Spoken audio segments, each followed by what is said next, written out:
Boa noite, amigos. Em nome da diretoria do Instituto Racine de São Paulo, eu quero dar as boas-vindas a todos aqueles que nos prestigiam com a sua audiência.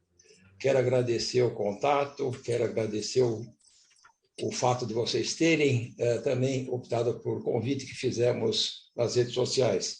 Meu nome é Sérgio Tolentino, eu sou docente do Instituto Racine desde 2014 e estou coordenando o lançamento de um novo curso de pós-graduação, nível aperfeiçoamento, em desenvolvimento de embalagens para produtos cosméticos e produtos farmacêuticos. Hoje é uma noite de gala para nós, que nós estamos recebendo aqui um convidado ilustre para falar, trocar algumas ideias com a gente sobre o foco em embalagens para produtos farmacêuticos. Eu quero apresentar a vocês, está conosco o Dr. Lauro Domingos Moreto, um ícone no ramo farmacêutico do Brasil. Ele é farmacêutico bioquímico, por formação acadêmica, formado pela Faculdade de Farmácia e Bioquímica da USP, onde também atuou como professor assistente, doutor. É mestre e doutor graduado pela Faculdade de Ciências Farmacêuticas, também da USP. Membro titular do Conselho Regional de Farmácia de São Paulo desde 1964. Ex-presidente da Academia de Ciências Farmacêuticas do Brasil, Academia Nacional de Farmácia hoje. Assumiu cargos técnicos e de direção em grandes multinacionais do setor farmacêutico, como Johnson & Johnson, Instituto De Angeli e Boehringer Ingelheim, grandes indústrias farmacêuticas multinacionais no Brasil. É autor e coautor de livros institucionais, técnicos regulatórios, livros de segurança no trabalho e de algumas coletâneas do Sindusfarma. Autor de inúmeros artigos científicos de divulgação sobre assuntos de gestão e temas de regulamentação sanitária. É com muita honra que eu apresento a vocês, então, o doutor Lauro Moreto. Muito obrigado, doutor Lauro, boa noite, muito obrigado por ter aceito o nosso Sérgio, convite. Boa noite à audiência que estão prestigiando o nosso evento. Em primeiro lugar, eu queria agradecer ao Instituto Racine, na pessoa do Sérgio, que me convidou a compartilhar um pouco da minha experiência, um pouco da minha vivência, e um pouco também dos meus desatinos, porque eu coloquei um tema para debate hoje com vocês, que é um tema complexo, mas que chama atenção pela importância deles. Então, eu vou iniciar e vou compartilhar a minha tela, é isso, Okay. na expectativa que tudo funcione. Porque a gente tem sempre surpresas, não é isso? Ok, vamos no modo... Está funcionando? Está perfeito, doutor. Sim, mas acontece que... Isso. Vamos começar do começo. Voltar aos slides, ótimo, isso. Essa tela de abertura, muito bom. Microfones e câmeras são todas suas, doutor Lauro, por favor. Então, tá bom. Então, aqui estamos com a nossa tela, desenvolver do Instituto Racine, que tem o seu slogan, desenvolver competências e mobilizar saberes. Vamos lá. A minha apresentação já está feita, isso. Eu coloquei como título da nossa apresentação hoje a embalagem de medicamento e suas dimensões. É aqui uma espécie de uma pegadinha, né? Porque, bom, dimensão de embalagem a gente já sabe, né? Comprimento, altura, largura, o diâmetro, altura, coisa desse tipo. Mas eu não quero falar das dimensões físicas, eu quero falar dimensões um pouco estratégicas do que significa embalagem para medicamentos. Nós vamos começar com o nosso tema, e aqui vocês têm uma relação de tópicos que nós vamos percorrer durante essa 1 hora que nós estaremos reunidos. Vamos falar desde o objetivo até, ao final, alguns comentários com expectativas que a gente possa concluir alguma coisa de nossa apresentação. Quais são os objetivos dessa apresentação? Então, eu queria citar para vocês que a gente vai recompor um pouco a questão de conceitos e definições do que a gente entende por embalagem de remédios, como era chamado antigamente, e hoje medicamentos. E a gente vai analisar as dimensões de natureza técnica, de natureza social e de natureza econômica, né? E vamos introduzir um tema muito pouco conhecido aqui no Brasil, daquele que nós designamos de literacia em saúde, para que nós possamos correlacionar a importância da embalagem de medicamentos no campo da literacia em saúde. Praticamente com esse tópico, a gente depois vai encerrar a nossa apresentação. Em primeiro lugar, então, novamente, agradecer ao Sérgio pelo convite, né? E honrado com a preferência e com a deferência que vocês nos dão de assistir a esta palestra. É um privilégio para nós, doutor Lauro Sorteiro, aceita, viu? Muito obrigado. Eu vou começar com o histórico, sabe? Porque muita gente não é farmacêutico, ou muita gente é farmacêutico e nem se dá conta de como nasceram os medicamentos, que naquele tempo se chamava remédios, né? Então, a gente sabe que os primeiros registros de remédios do passado estão ligados a alguns documentos, né? Nem sempre documentos ou registros em pedaços de argila, né? Ou em papiros, que estão ligados aos povos da Mesopotâmia, né? De cerca de 4.000 anos antes de Cristo, e dos egípcios, com data de aproximadamente 1.500 a um pouco mais anos antes de Cristo. Mas antes dos povos da Mesopotâmia e antes dos egípcios, nós tivemos toda a mitologia grega e a mitologia greco-romana falando em remédios. De modo que a gente começa a nossa apresentação com os primórdios, falando um pouco, né, das mitologias grega e greco-romana, onde aí aparece a primeira embalagem de medicamento, né, que é a taça, ou também chamada de cálice de Ígia ou Igeia, ou de Salos. A primeira embalagem de medicamentos, né, destinada a disponibilizar o medicamento para quem necessitava, era uma taça, evoluiu para cerâmica, porcelana, e hoje nós estamos falando em frascos de vidro, recipientes metálicos e alguns artigos de resinas poliméricas e de plásticas que nós conhecemos. Então, se nós olharmos aqui, pela mitologia grega, tinha o Asclépio, que era o deus da medicina e da cura. Ele é representado pela serpente enrolada num cajado, né? Que praticamente era o próprio deus da cura e da medicina.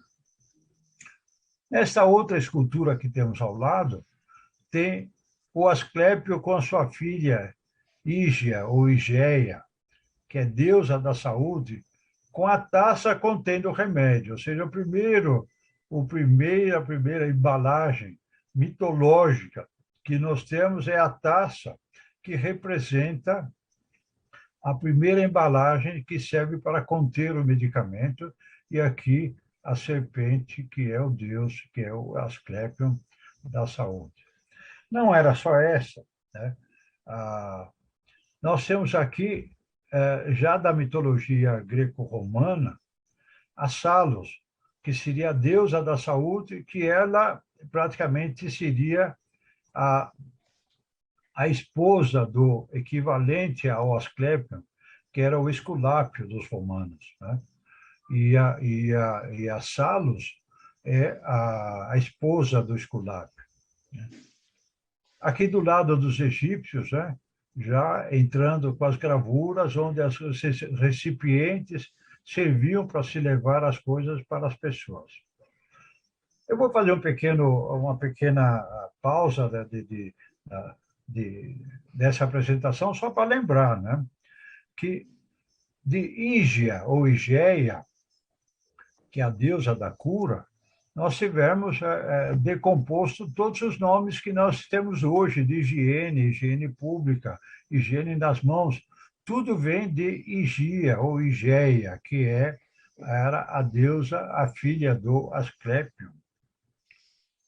E Salos, que é a esposa do Esculápio do modelo romano, na mitologia grego-romana, nós temos do Salos a saúde pública saudável, todos os termos que hoje constam da nossa linguagem são derivados da mitologia grega e da mitologia romana, né? O termo salubre, né, doutor?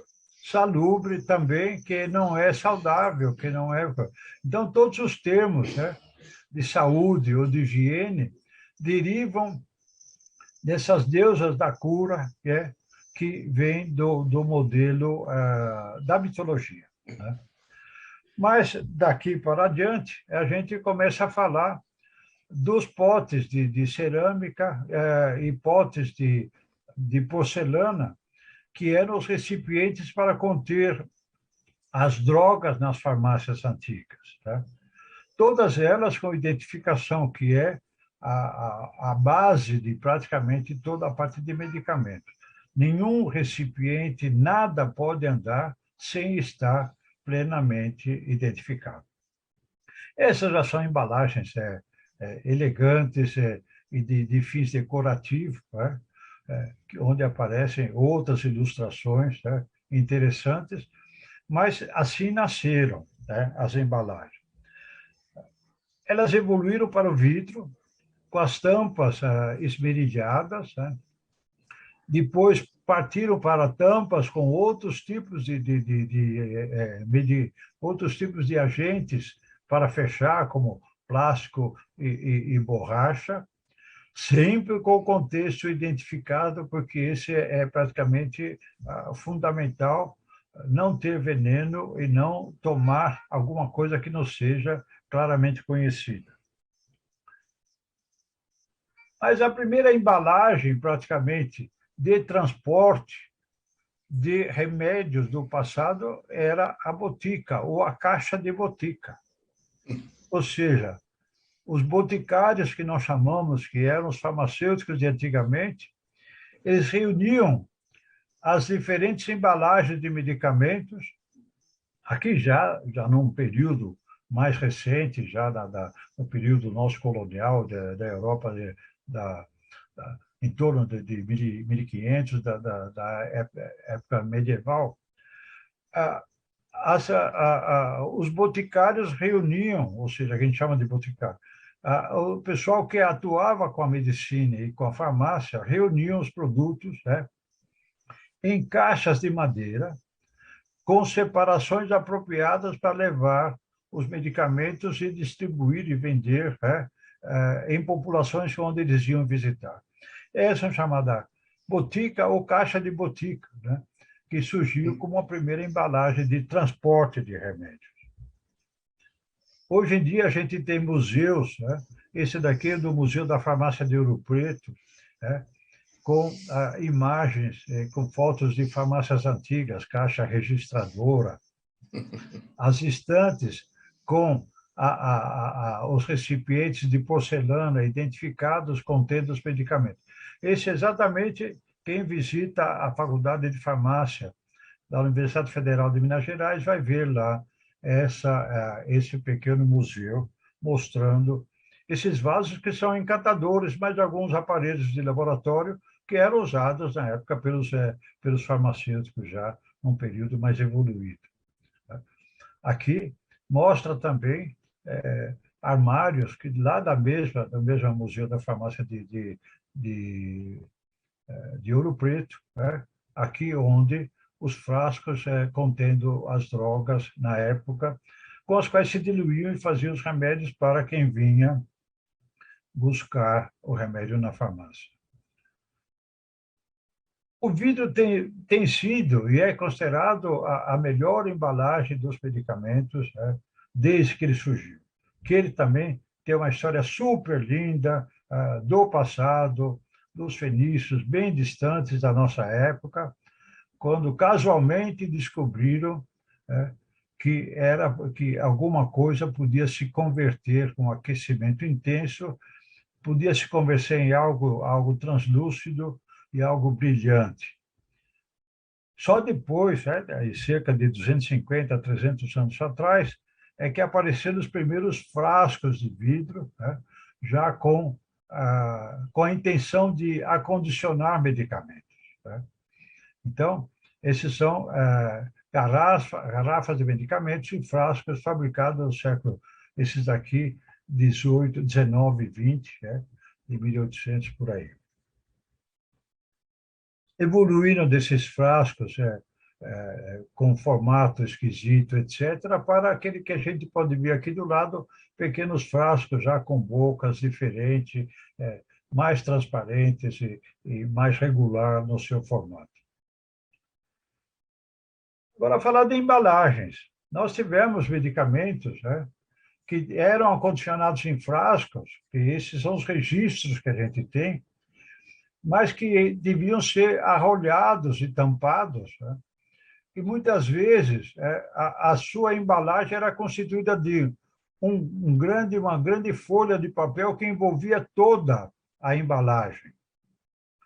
Ou já tinha rótulo, como essa figura do meio, com rótulo, mas cuja tampa, para ser encoberta, era cobrido com uma espécie de uma saia, uma espécie de um papel, e amarrado com barbante ou com alguma linha especial, que ficava, inclusive, decorativa.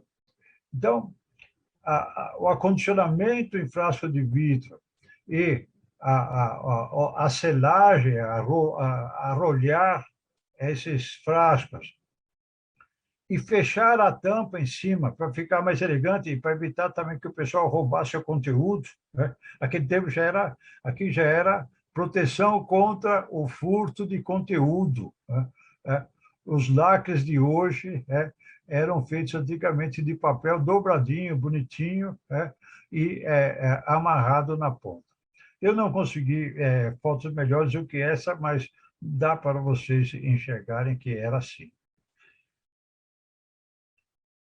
Aqui uma curiosidade, eu dando uma olhada nesse passado, buscando o passado, encontrei o jacaré, que esse era o instrumento para arrolhar os frascos de vidro.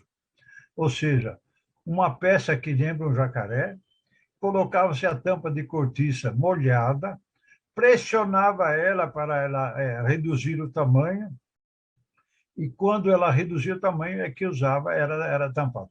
Depois de algum tempo, ela assumia a sua espessura grande e, portanto, fechava o frasco.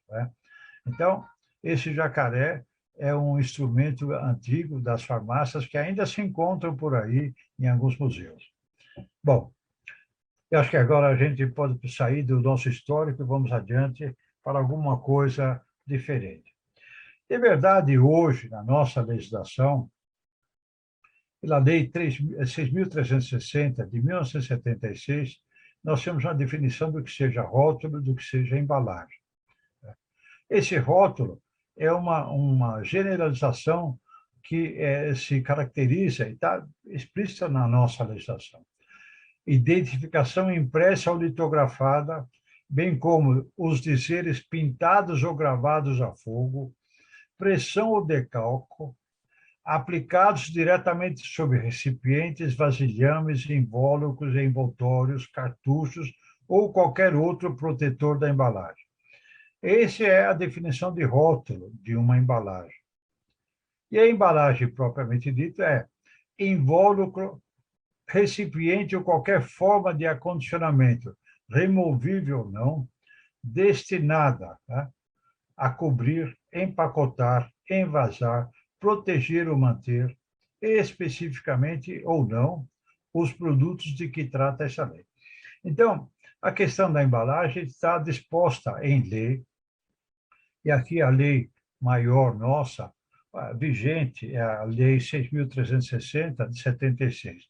Essa lei, naturalmente, revogou e substituiu outra anterior, que era de 1946, mas essa que está valendo e é por aqui que a gente tem que se basear. O que a gente encontra também com o aspecto de legal e de legalidade são as especificações de embalagens de medicamentos em farmacopeias. Em geral, as farmacopeias não são uniformes no que diz respeito às especificações de embalagem e de materiais de embalagem em farmacopeias. Em nossa farmacopeia, na brasileira, a gente tem algumas monografias, como as especificações que a gente tem de ampolas, frasco-ampolas e frasco de vidro. É uma das poucas monografias que consta da nossa farmacopeia relacionado com embalagem. Ela não faz referência a praticamente nenhuma outra embalagem ou formato ou tipo de embalagem de medicamentos na nossa farmacopeia. Já na farmacopeia norte-americana, constam especificações de ampolas, frasco-ampolas, frasco de vidros e, de uma forma muito especial, materiais plásticos, materiais utilizados para a formação de laminados para blister e acessórios para fechamento, que os americanos dão muito peso ao fechamento das embalagens. Bem como fazem citação de materiais naturais ou de síntese para acessórios são sinterizados, são as tampas, não de borracha natural, mas de material sinterizado, composto de borracha e outros ingredientes. De modo que a farmacopeia europeia também é muito pobre em relação a questões de embalagem. Sempre praticamente fazem referências às ampolas e frasco-ampolas de vidro, que eram os modelos vigentes no passado e ainda hoje ativos. De um modo geral, agora fora do contexto de farmacopeias e da legislação, a gente pode conceituar e definir embalagem de medicamentos de várias maneiras. Tem gente que chama de embalagem primária, ou aquela de envase, ou de acondicionamento. Eu prefiro o termo não envase, porque de envase dá a impressão que é mais líquido. Embalagem primária ou de acondicionamento. Pode acondicionar líquido ou pós ou comprimidos, o que seja, num frasco, ou acondicionar comprimidos em blister ou em fitas aluminizadas. Mas o que é uma embalagem primária ou de acondicionamento? É aquela que está em contato direto com o produto. Alguns exemplos que a gente tem de embalagem primária: as ampolas, as bisnagas, os envelopes, os estojos, os flaconetes, frasco de vidro ou de plástico, o blister, frasco-ampola, o carpule, a seringa preenchida, o recipiente metálico para os aerosóis dosificadores, as bolsas para as soluções parenterais de grande volume, os potes para algumas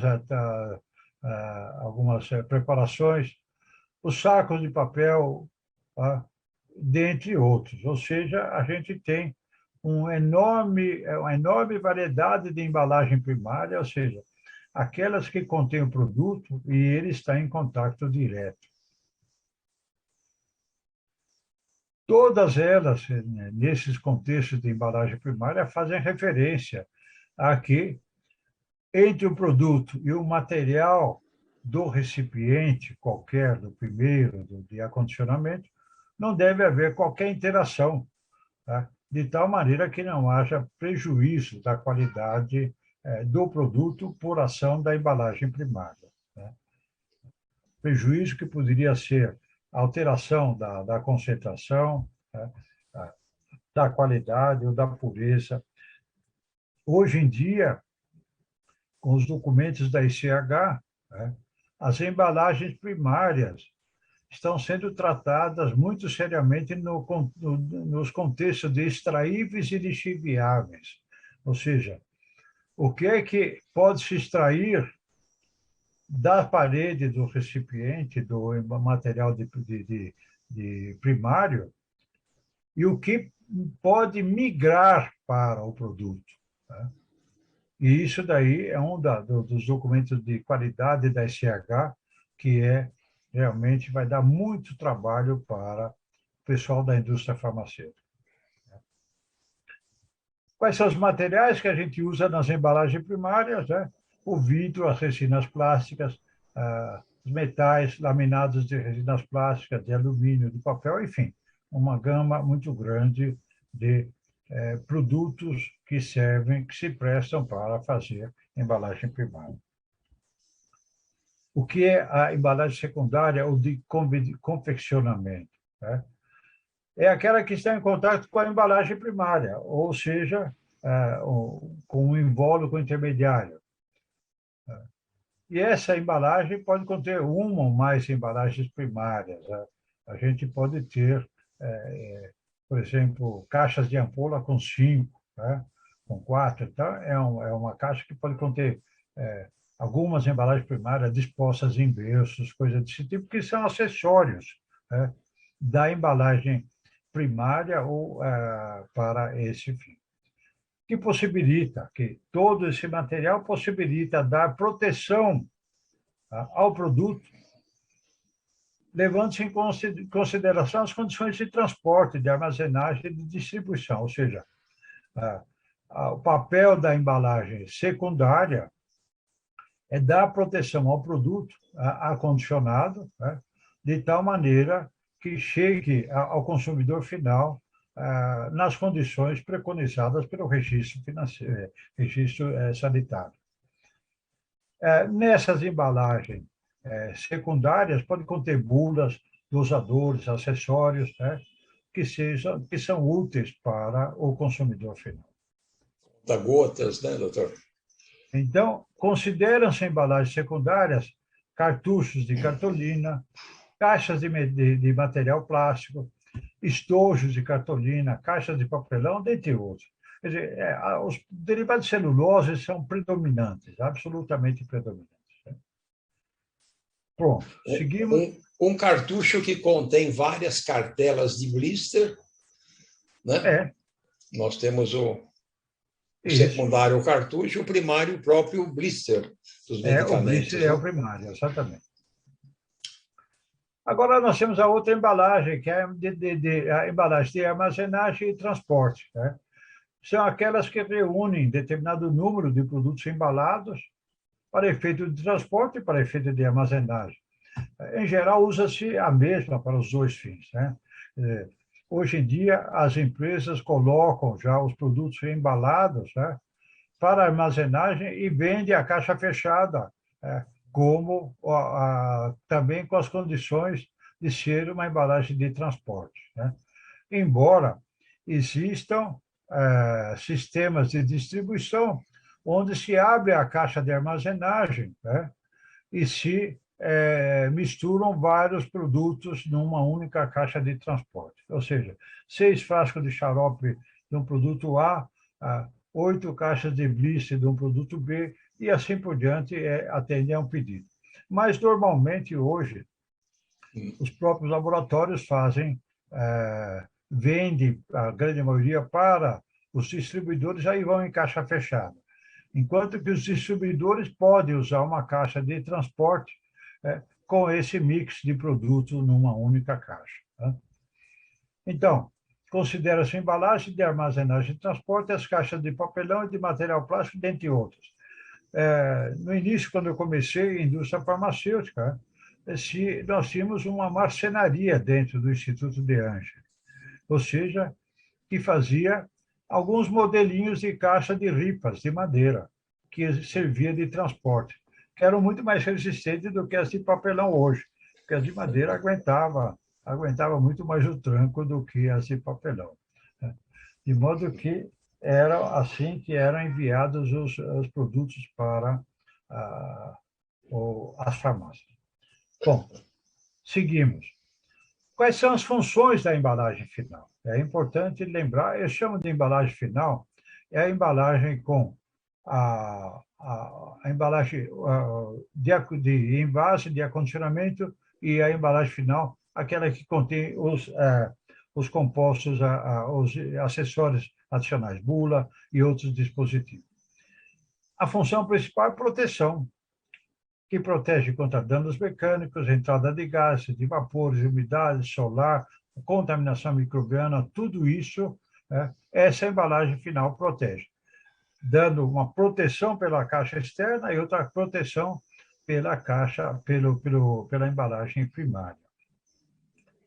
Ela tem, adicional à embalagem final, os dados de informação, os dados que identificam o produto, tem a bula, descreve as características, efeitos terapêuticos, indicações, efeitos colaterais, etc. E tal, além do prazo de validade, dados do fabricante, dentre outras. Quer dizer, cabe um monte de informações na embalagem secundária, ou de acondicionamento, junto com a embalagem primária.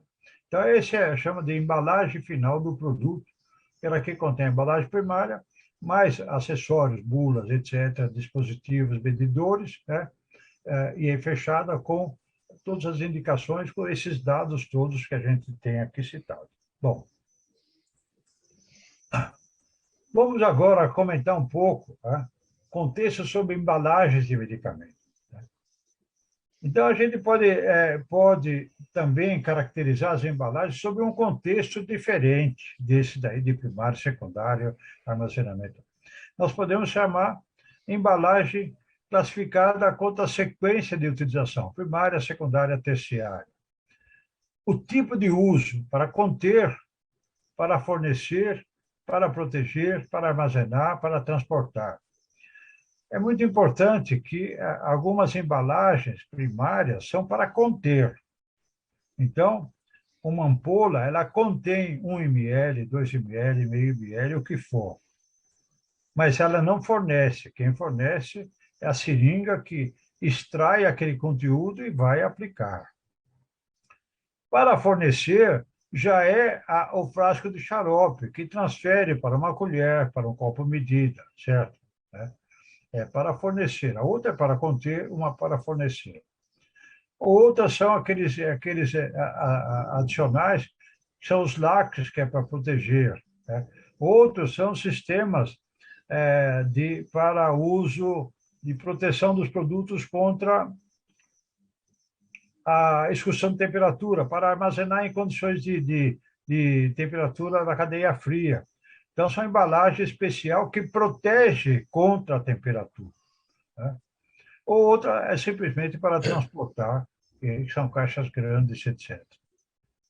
A gente pode também tratar as embalagens quanto à sua natureza, a sua composição, se é natural, se é artificial, se é uma borracha natural, simplesmente purificada, ou se são produtos artificiais constituídos e fabricados, como as tampas, algumas tampas especiais que são sinterizadas, ou seja, usam uma borracha natural e usam uma série de ingredientes para conferir a ela uma proteção especial. Então, tem vários contextos de embalagem, né? Vamos seguir. Eu tenho ainda mais cerca de 25 minutos para expor. O outro tipo, embalagem de medicamentos, pode ser contextualizada sob diferentes enfoques, tais como tipo de impacto ao meio ambiente, se é degradável ou não degradável, que hoje está muito em moda falar se degrada ou não degrada, se tem a possibilidade de reciclar, se é reciclável ou não reciclável. E, além disso, outras funções de proteção, informação, transporte, enfim, a gente tem no contexto das embalagens, pode trabalhar com diferentes enfoques, né? Ou seja, desde a classificação para conter, para fornecer, a natureza, o tipo de impacto ao meio ambiente, se são recicláveis, não recicláveis, e aí que tipo de proteção oferece para a cadeia fria ou não fria, coisa desse tipo. De modo que as embalagens têm uma amplitude tão grande para a gente analisar, e aí a relevância de um curso que enfoque inúmeros aspectos da embalagem. Mas eu queria separar para vocês, né, e essa praticamente esse é o título da nossa apresentação, que dimensões adicionais nós podemos dar às embalagens. Não simplesmente classificação, proteção, coisa desse tipo, mas outros aspectos que são fundamentais e que a gente teria que discutir. Eu somente separei 3 delas e tentei fazer um esforço de reunir outras dimensões nesse bloco de técnicas sociais e econômicas. Depois eu quero comentar um pouco, ainda, como extra dimensões dessa daí, o bloco que a gente chama de literacia, que eu vou abrir logo em seguida com vocês. O que significa literacia? É um nome pouco conhecido, pouco usado, é praticamente um neologismo ainda da língua brasileira. De verdade, a gente está adaptando o termo literacy da língua inglesa para transformar e chamar de literacia entre nós. Prestem atenção que literacy em inglês significa alfabeto, né? Mas aqui um termo é outra coisa, tem um segundo significado. Do mesmo jeito que o termo design tem vários significados, um deles é desenho, mas o maior e mais importante deles é concepção. O design que a gente fala, a maioria, não é desenho, é concepção, é a criação, alguma coisa diferente, e não simplesmente desenho, como se fala por aí. Mas o que eu queria comentar, dentre os blocos nossos, comentar um pouco a origem dos gregos, voltando aos gregos, né? No período anterior, dos primórdios da civilização grega, existia um termo que, esse termo está escrito em língua portuguesa como mais adaptado, do tecne, né? E que se chama tecne, um neologismo praticamente que a gente poderia adotar, que significava a capacidade do indivíduo de fazer as coisas. E nos primórdios da civilização grega, existiam 2 categorias de pessoas: as que sabiam fazer, que eram as técnicas, e aqueles que pensavam, que eram sábios, né? As pessoas que tinham o domínio, que sabiam interpretar inúmeras coisas. Nesse período, ainda não existiam ciências, né? Existia quem sabia fazer e quem era o sábio e pensava e sabia se expressar de uma maneira importante e que impressionava e dominava a população pela sua qualidade de oratória e de pensar. Então, a técnica são pessoas que tinham conhecimentos específicos e sabiam fazer artigos. Desse termo deriva a nossa técnica dos nossos dias. E a outra categoria eram os filósofos, os pensadores com grande conhecimento, os sábios, os quais gradualmente contribuíram para o desenvolvimento da ciência de nossos dias. Quer dizer, desses sábios surgiram vários tipos de ciências, né? E também apareceram religiões e outros tipos e a política que fazem parte desse bloco que eram os filósofos da antiguidade. A técnica dos gregos não era propriamente só técnica de fazer. Naquele tempo, as técnicas congregavam um pouco mais. Além de saber fazer, eles tinham um pouco mais habilidades e tinham uma espécie de capacidade de criar as coisas, né? Ou seja, fazer as coisas, mas não só reproduzir o que quem já sabia fazer, né? Mas eles tinham uma capacidade de conceber alguma coisa que fosse atender. Tal é dos gregos a medicina, a arquitetura, as artes, a mecânica, daqueles períodos como eram técnicas, não eram ciência. A medicina, como tratar as pessoas era técnica, não era filosofia. Depois virou ciência, né? A arquitetura, como saber fazer as coisas, né? Não era ciência, era ter habilidade de fazer e de conceber alguma coisa, né? Então, técnica da antiguidade deu origem ao termo técnica dos nossos dias, significa fazer e saber fazer. Vamos continuar. Quando evoluiu as técnicas com as ciências, né, deu origem ao que a gente chama de tecnologia, ou seja, a ciência é responsável pelo estudo das técnicas. Portanto, a tecnologia é entendida genericamente como sendo um conjunto de conhecimentos e informações organizado, né, conjunto organizado, proveniente de fontes diversas, como descobertas científicas e invenções utilizadas na produção de bens e serviços. Ela junta o conhecimento científico com a habilidade de saber fazer. Então, hoje a gente mistura os termos técnica e tecnologia, mas são coisas diferentes. A técnica é o operário fazendo as coisas. Ele faz mecanicamente porque ele aprendeu a fazer. A tecnologia, né, ele aprendeu e ensinaram ele a fazer. A tecnologia exige o conhecimento da ciência de como fazer aquilo que dá suporte, né? Isso é diferente do grego, das técnicas é diferente do grego. E naquele período de filosofia, que significava amor ao conhecimento. Filosofia em grego significa amor ao conhecimento. E os pensadores, os filósofos da antiguidade, né, se ocupavam com a física, que tem o sentido da natureza, ou o processo de surgimento e desenvolvimento pela busca constante da sabedoria. Ou seja, os filósofos eram contempladores da natureza, né, em busca de sabedoria. Ou seja, eles contemplavam a natureza e tentavam interpretá-las, né, e com isso eles se tornavam sábios perante os demais, né?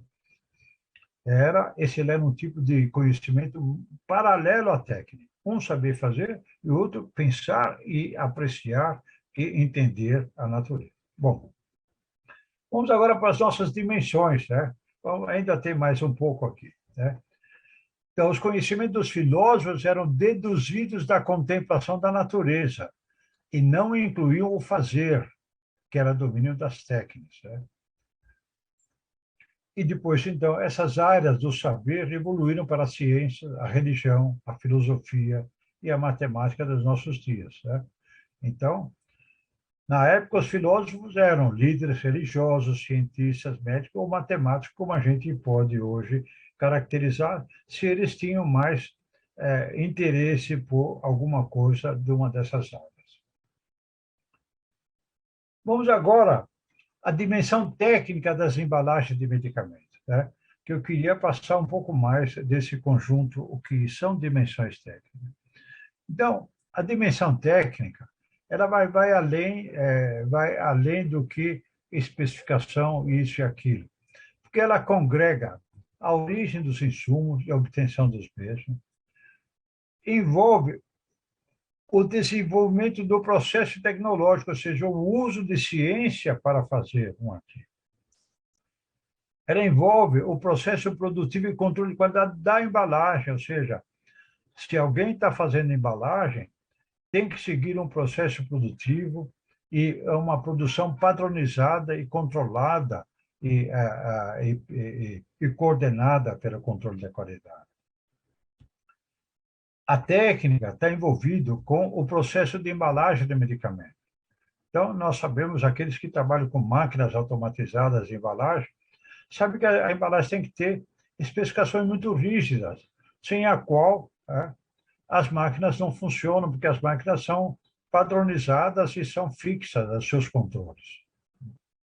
Evidentemente, se é uma embalagem manual, não tem esses critérios, esse rigor da técnica, quando comparado com aqueles automatizados. Porque quem passa de uma embalagem manual para uma mecânica automatizada encontra inúmeros problemas, que não funciona, que a máquina não funciona. A gente reclama da máquina, mas, na verdade, é a embalagem que não está coerente e nem padronizada o suficiente. Também, com a dimensão técnica, está ligado com a possibilidade de recuperação dos componentes da embalagem após o uso. Esse negócio, se a gente recupera, se a gente recicla, coisa desse tipo. Se ocupa dos sistemas de fechamento que vedam a entrada de oxigênio, e veda a entrada de contaminantes microbianos, etc. Então, a dimensão técnica é muito mais ampla do que alguns fragmentos que a gente viu no início. E os sistemas de embalagem para armazenagem e transporte, hoje em dia, os termosensíveis é ainda muito mais complexo, porque, além de ter todos esses critérios, além disso, ainda eles exercem um efeito barreira para a alteração da temperatura. E a gente poderia colocar outras dimensões que estão ligadas no bloco técnico. Vamos agora para o bloco economia. Ou seja, em princípio, a dimensão economia das embalagens está relacionada com o custo dos insumos básicos e auxiliares, que é para fazer a embalagem. O custo do processo de desenvolvimento tecnológico, quer dizer, o que é que esse praticamente é um dos tópicos e praticamente o título do programa de embalagem do Instituto Racine. O custo do processo produtivo e índice de perdas. Às vezes tem um processo produtivo, mas um índice de perdas muito alto. Isso é complicado, porque há uma perda econômica significante, além de rejeitos e tantas outras coisas. E é importante, na economia, quanto ela custa e quanto ela agrega valor ao produto total. Vamos ver outras dimensões nesse bloco da economia. Quanto incide de tributos sobre o insumo e sobre o produto final. Você vende a embalagem para o fabricante, ele vende o produto e vai incidindo impostos sobre impostos. E todo esse critério complicado de crédito de ICMS, de impostos em cima dos produtos. Qual é o custo do controle da qualidade do produto acabado? Os custos de máquinas e equipamentos produtivos para embalar, os custos de máquina e equipamento para uso da embalagem do produto. Falando, custo de máquina e equipamento produtivo, ou seja, comprar uma encaixadeira, comprar uma rotuladeira, comprar uma tapadora, quanto custa que atenda às velocidades que a gente quer.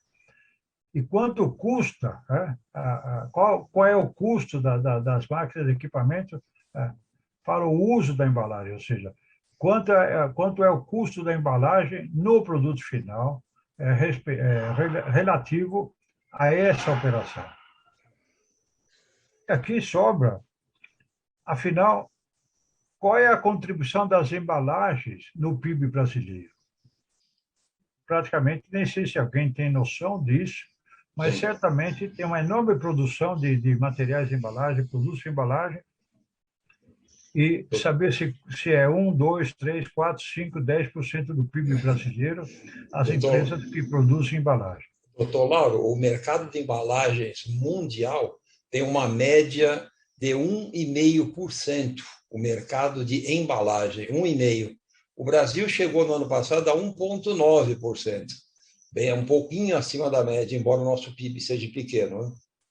Mas em torno, contribui com 1,5%. Eu incluiria aqui, doutor, se o senhor me permite, também o investimento em moldes, muito pesado para a indústria. Os acessórios das máquinas, custo de máquinas e equipamentos. Custo de máquinas, está incluso os moldes aí. Tudo incluso aqui, os moldes e tudo isso. Quer dizer, a dimensão da economia na embalagem é um monstro, certo?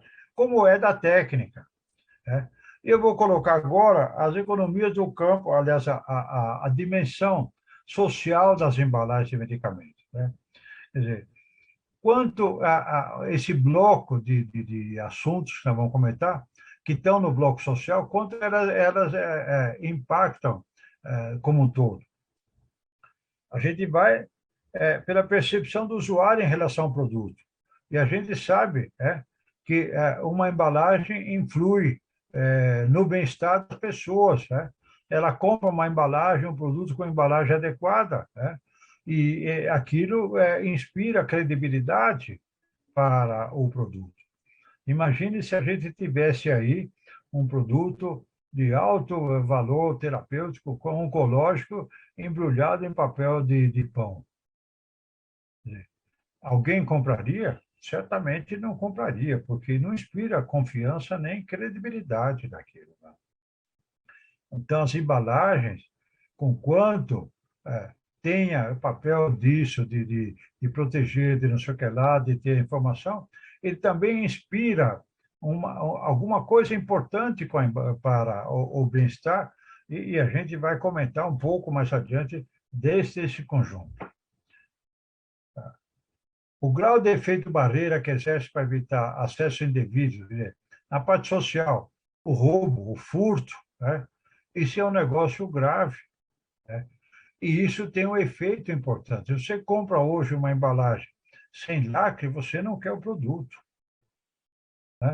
O que pode ter sido acessado indevidamente, ou o conteúdo pode ter sido substituído.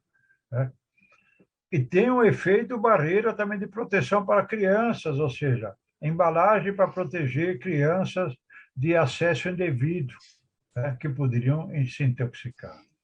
Então, essa é uma dimensão social da embalagem que, em geral, a gente, quando ouve falar, não se dá conta de tudo isso aí.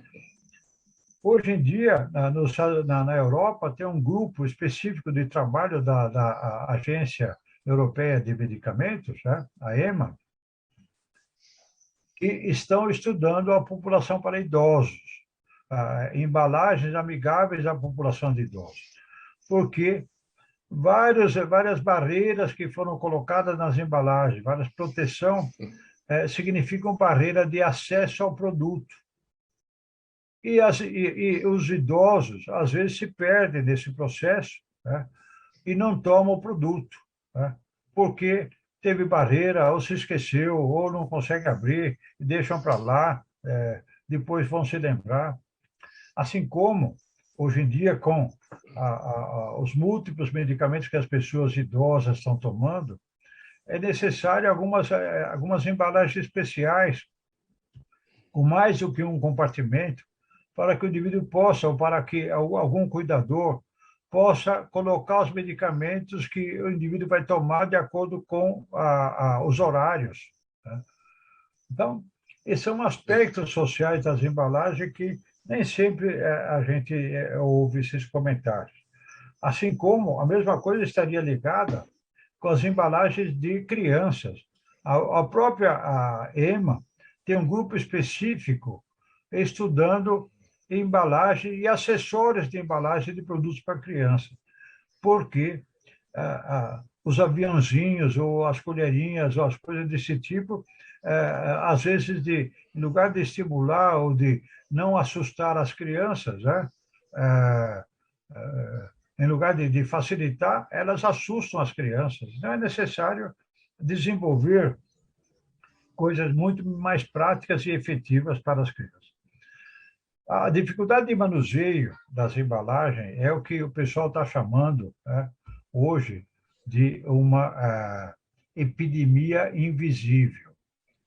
As pessoas não seguem as orientações e as prescrições de tratamento, e elas negligenciam as tomadas.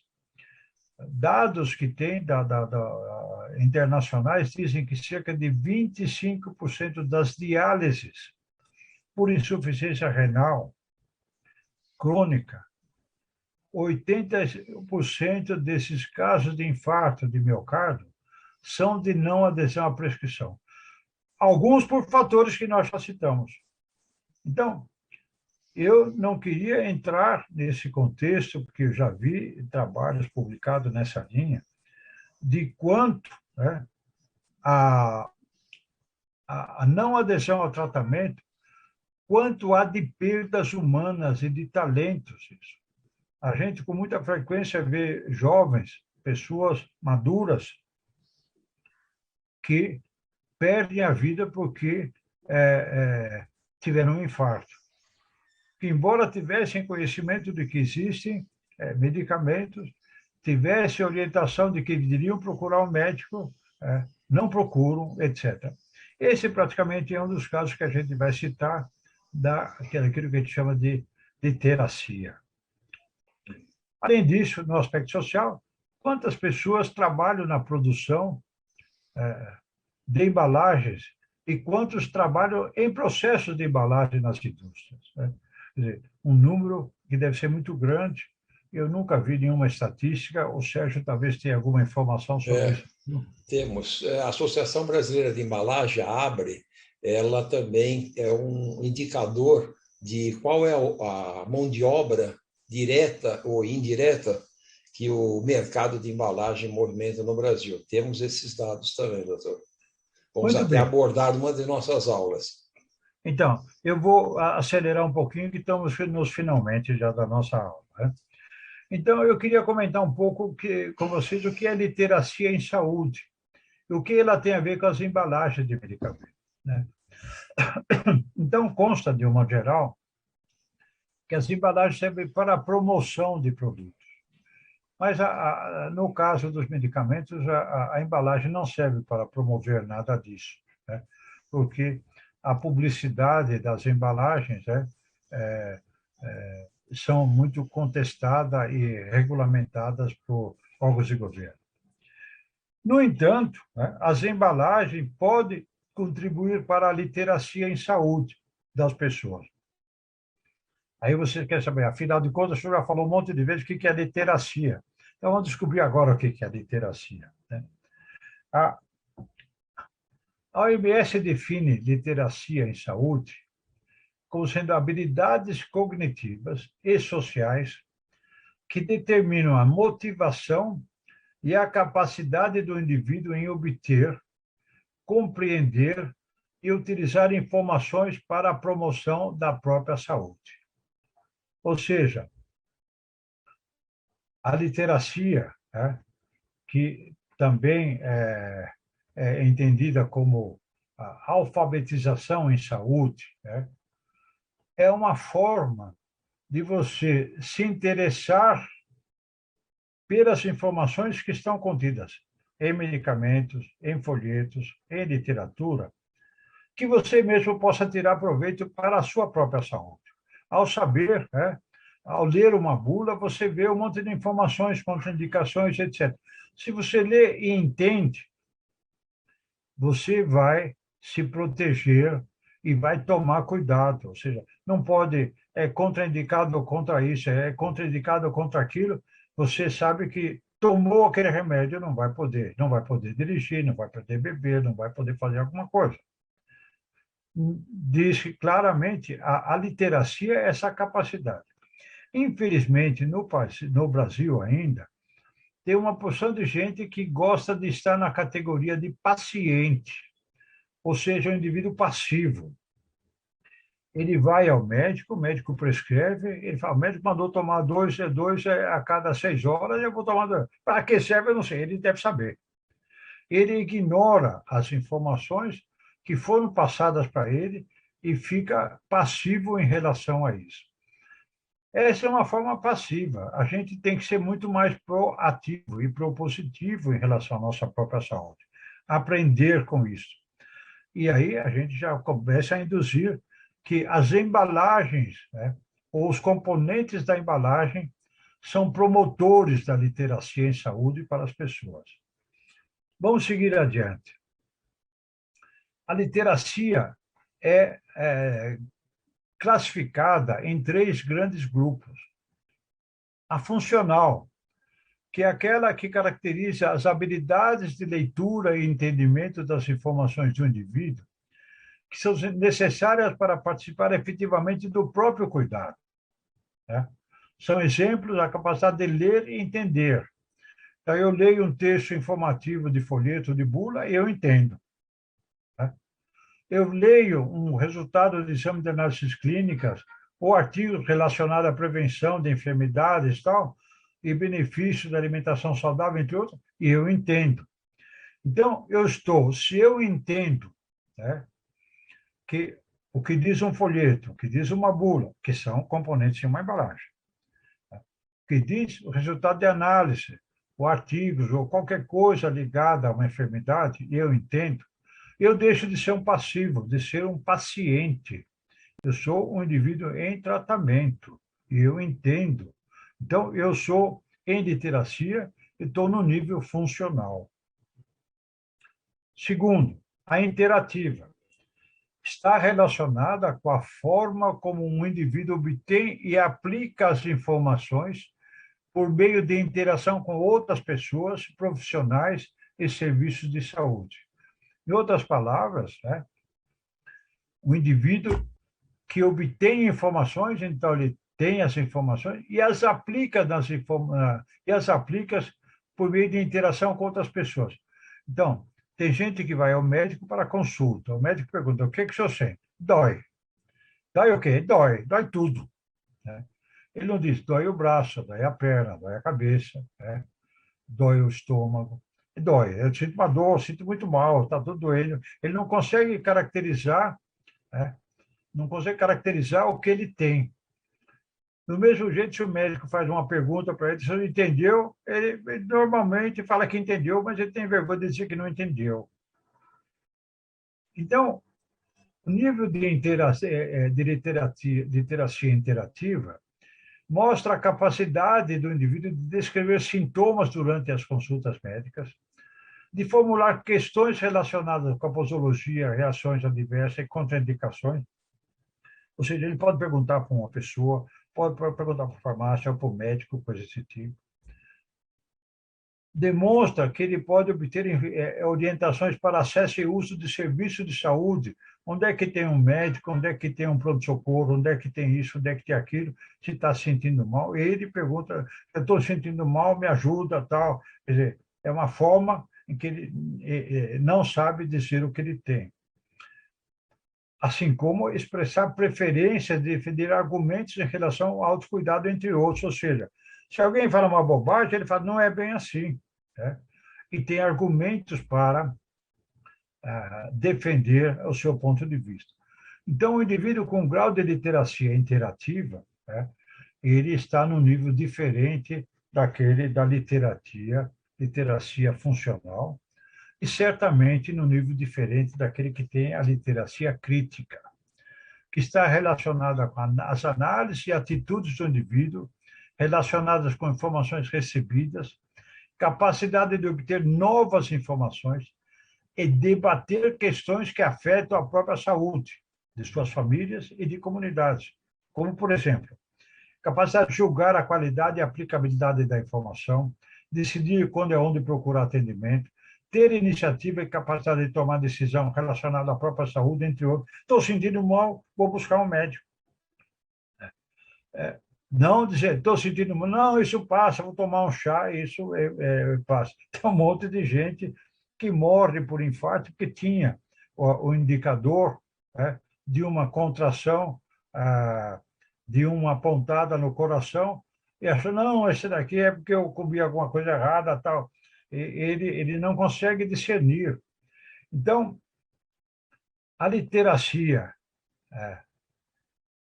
que nós chamamos a funcional, a interativa e a crítica, podem ser ajudadas, e a gente pode ajudar a formar as pessoas em literacia, né, através das embalagens de medicamentos. Imagine qual é a dimensão da literacia somada com as dimensões técnicas, né, com as dimensões econômicas e dimensões sociais das embalagens como um todo, né? De modo que era para informar, praticamente. Agora vamos fechar esse raciocínio, né? que a literacia em saúde afeta o acesso e compreensão de informações sobre os cuidados com a saúde e prevenção de doenças. Ou seja, hoje as pessoas, entendendo, sabem onde está um posto, onde distribui medicamento, sabem onde está uma farmácia, aqui tem farmácia popular, que pode ceder os medicamentos contra a asma, contra diabetes, contra a hipertensão de graça. Né? O indivíduo preparado por isso sabe. Baixa literacia em saúde significa menor capacidade de entender como prevenir doenças e promover saúde, independente do nível cultural social. Eu conheço muita gente que são engenheiros, são administradores, são advogados e até profissionais da saúde, né, que têm baixa literacia em saúde. E a gente sabe que baixa literacia em saúde é responsável por mortes prematuras devido à incapacidade de identificar doenças, caracterizar sintomas, vergonha de expor problemas pessoais, etc., etc. Outra informação: bulas e folhetos servem para aumentar a literacia em saúde de pessoas que tomam medicamentos, tanto para a prevenção de enfermidades quanto tratamento de doenças agudas ou crônicas. E aqui alguns comentários e conclusões para todos. Por analogia com aqueles princípios da técnice e da physis, da antiguidade grega, ou seja, saber fazer e saber fazer e contemplar. Se nós transportarmos esses conceitos para as embalagens de medicamentos de hoje em dia que nós temos, nós podemos estruturar novos projetos. Né? Esses novos projetos poderiam ter o objetivo de solucionar problemas e aproveitar oportunidades de melhorias de natureza técnica e tecnológica nas embalagens de medicamentos. Dizer que as embalagens são perfeitas e são as melhores que nós temos, no momento são as melhores, mas que podem ser aperfeiçoadas, certamente muito mais. Converter os resultados positivos em novas técnicas e tecnologia nas embalagens no contexto da economia relacionadas a medicamentos, ou seja, nós podemos pegar um monte de nova tecnologia para reduzir custos e aumentar o acesso. E aumentando o acesso, ou usando isso para promover a literacia em saúde, nós teremos menos gente perdendo a vida precocemente e de forma desnecessária. Desenvolver e estruturar projetos que contemplem maior amplitude no atendimento às necessidades da população, que está o bloco social, relacionado com as embalagens de medicamentos, para aumentar a adesão aos tratamentos, racionalizar a regulamentação. Então, a gente pode estruturar muita coisa no campo social, né, que vai atender a população, né, usando as embalagens, usando informações nas embalagens. Hoje, as embalagens são muito regulamentadas, mas certamente com alguns enfoques ainda démodé, fora de moda, que a gente poderia ampliar isso. Tem a bula do paciente, a bula do médico, mas aquela forma horrorosa de expor as informações na bula do paciente não contribui honestamente para aumento da literacia.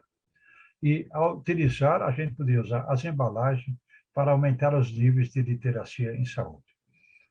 Meu caro Sérgio, meu caro pessoas que assistiram, que estiveram conosco, era isso que eu tinha para passar a vocês, né, sobre o nosso tema.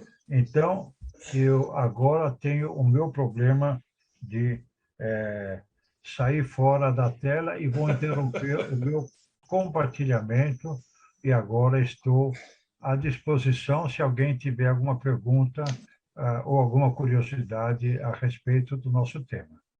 Doutor Lauro, eu quero agradecer imensamente a sua participação.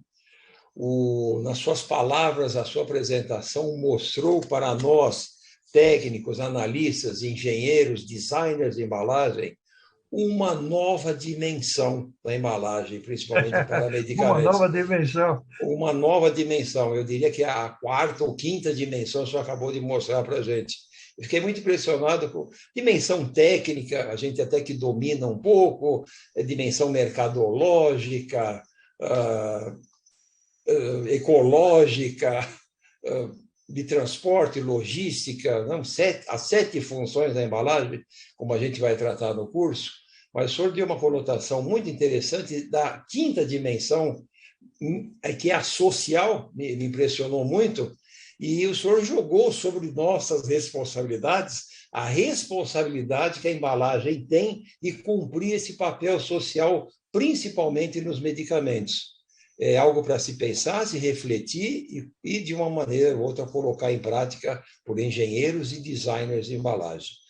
Eu quero agradecer bastante a sua participação, nos dá uma luz diferente nesse enfoque de embalagem para medicamentos.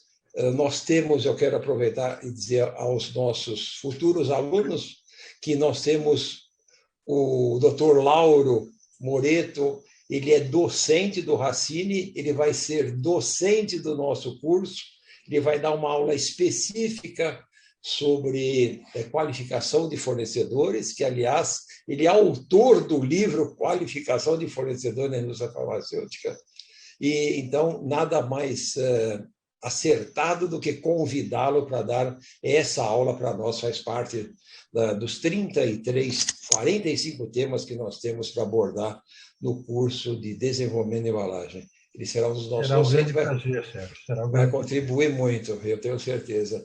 E obrigado por nos alertar, nos responsabilizar para pensar mais sobre, principalmente, a dimensão social da embalagem.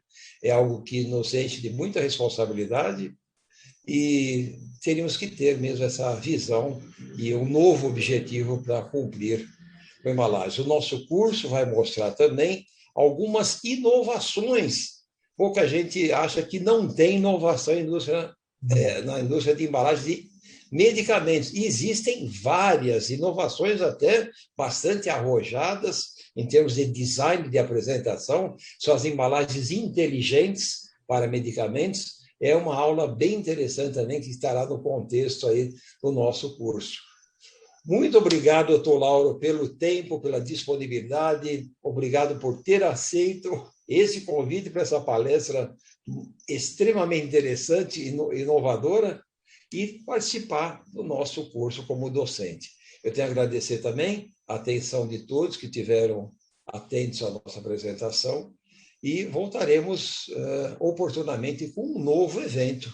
Deve acontecer antes do lançamento do nosso curso, cujas aulas se iniciam dia 13 de maio. Estamos a apenas 3 semanas do início. Quem não se inscreveu ainda, consulte o nosso site, procure mais informações, ali vocês vão ter o conteúdo programático completo de todos os 10 temas, 10 disciplinas que iremos abordar no curso, um curso com 180 horas de duração, bastante amplo, abrangente e de alto nível de pós-graduação, aperfeiçoamento, e teremos como um dos docentes o próprio doutor Lauro, que fez uma pequena amostra do grande conhecimento, do grande technique, do grande filósofo que ele é. Ele junta filosofia e técnica no setor farmacêutico. Eu sou eternamente grato, doutor Lauro, por sua contribuição e esperamos contar também com o senhor nas aulas que daremos no curso. Muito obrigado. Muito obrigado a todos, e que sigam e se inscrevam no curso, porque a embalagem não tem fim. O que a gente hoje comentou, temos muito a crescer. Eu acho que uma parte de nós tem que se colocar nessa questão de filósofo, ou seja, contemplar o que nós temos, identificar onde nós podemos ainda crescer, para fazer novas embalagens, novos mecanismos, novos dispositivos, e muito especialmente eu insisto com os aspectos da literacia. A embalagem é um instrumento muito forte de cultura. A Europa realizou uma enquete enorme, envolvendo acho que quase todos os países europeus, no que diz respeito à literacia.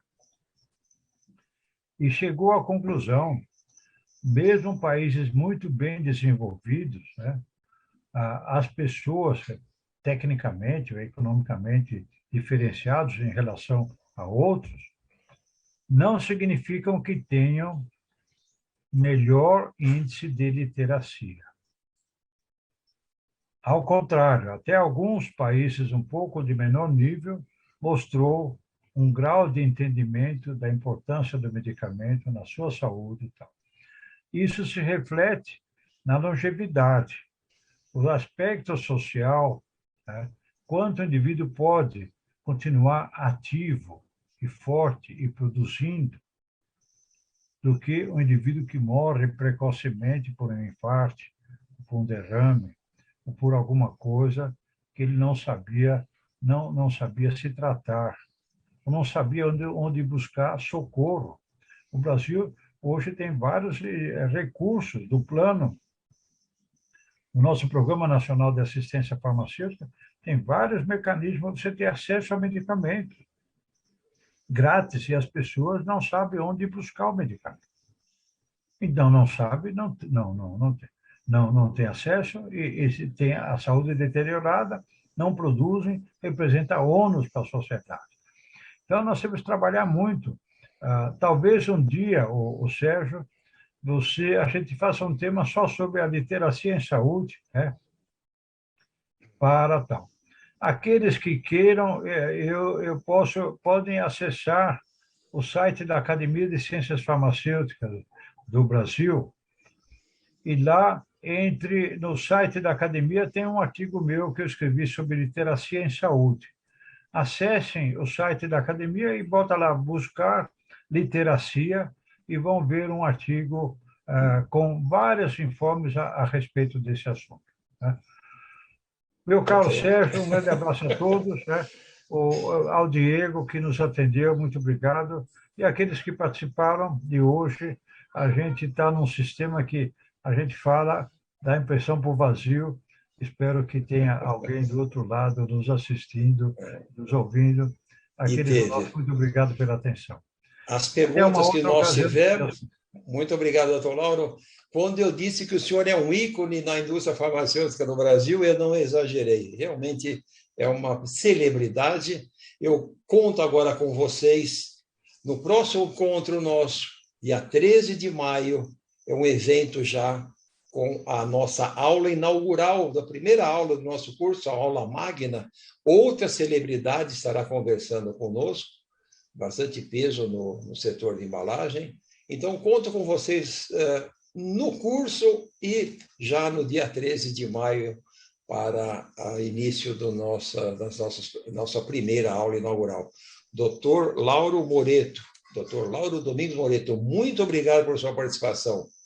O senhor só veio a contribuir, engrandecer e nos encher de muita honra. Muito obrigado e até o dia 13, breve. Então, pessoal. Até já. Obrigado. Boa sorte a todos. Boa noite a todos. Obrigado.